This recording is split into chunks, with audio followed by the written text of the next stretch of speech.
Hello guys, welcome back to my YouTube channel. In this video tutorial, I will show you how to download or install Age of Mythology Retold game for free on PC. So without wasting time, here follow the steps.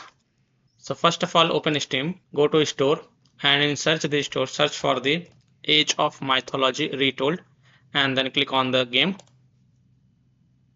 Now scroll down, and here you can see Play Age of Mythology Retold game.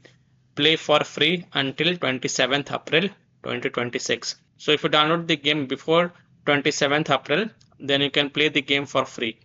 So click on this play game button,